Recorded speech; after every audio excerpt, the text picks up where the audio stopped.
Hi guys, it's been a while.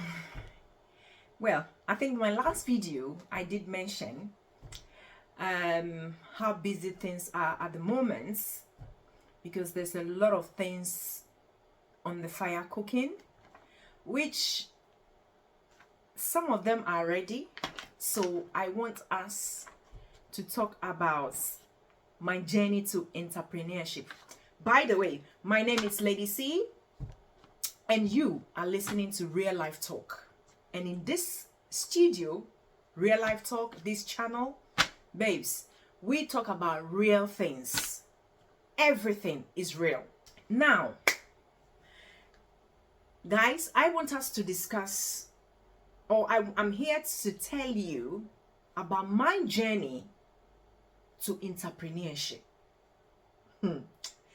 Those of you who are business people, you know where I'm going, don't you? Well, let's start from the beginning, okay?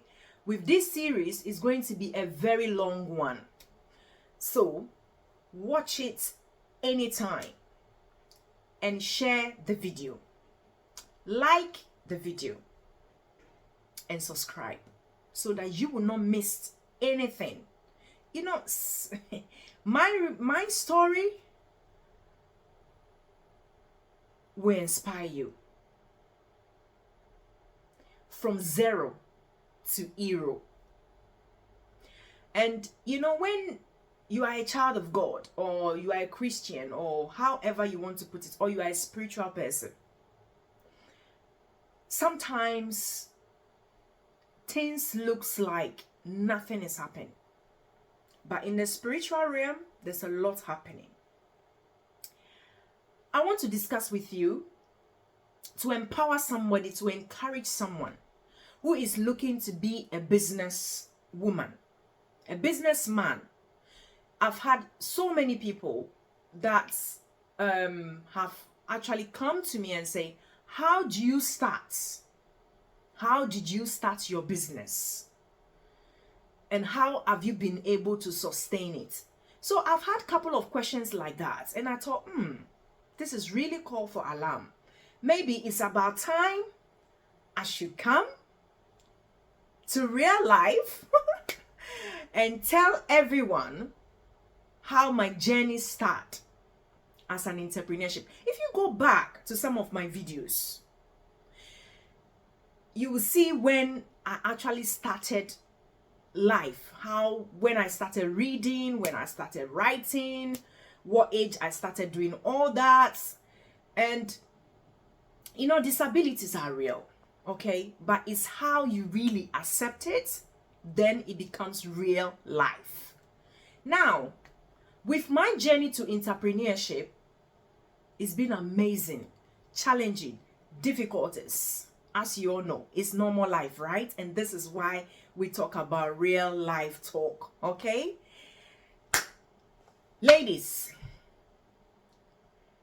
listen, if you are looking to start a business, I will encourage you to do something you love, okay? Find something that interests you. It will make life a bit easy for you to start your business. But let me tell you how I start mine. At the age of 13, my mom was a hairdresser. She was a trader and she was a hairdresser. She used to sell all kinds of things. My mom was a seasonal business person. She used to sell anything that's come in season. But she has a main trade that she does. And then she collaborated with hairdressing. And in doing that, I found myself always with my mom, helping her, and then she taught me how to do the hair and what's not, you know. And then as time goes on, to fast track everything, I got to the age of 16. And when I got to the age of 16, I started doing my own business. How did I start? Okay.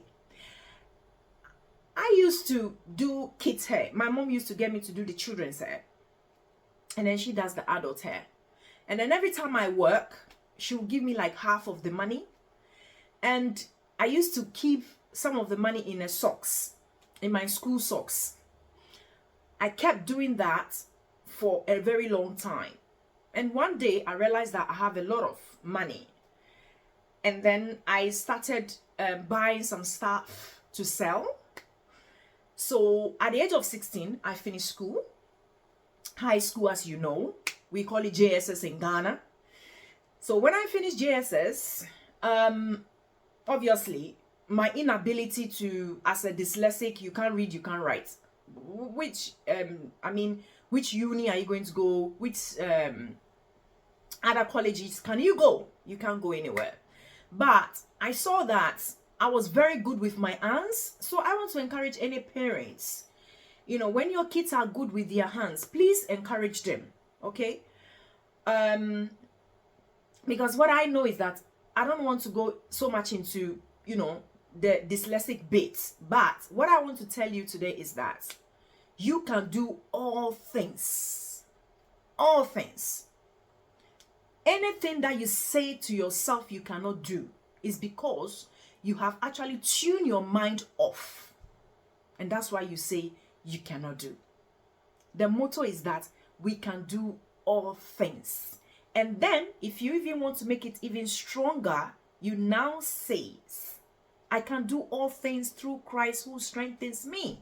Right? Okay. At the age of 16, I started my own little business, helping my mom in a salon. And then my mom, whilst I was helping my mom, I wanted to learn how to sew, to become a seamstress, a fashion design. I want to do all those things. But my mom said, you know what? I don't have money to send you to a vocational school or to someone to train you because I have to go through apprenticeship for 3 years. Lo and behold, I had a cousin who was already, you know, a seamstress. So I started going to my cousin.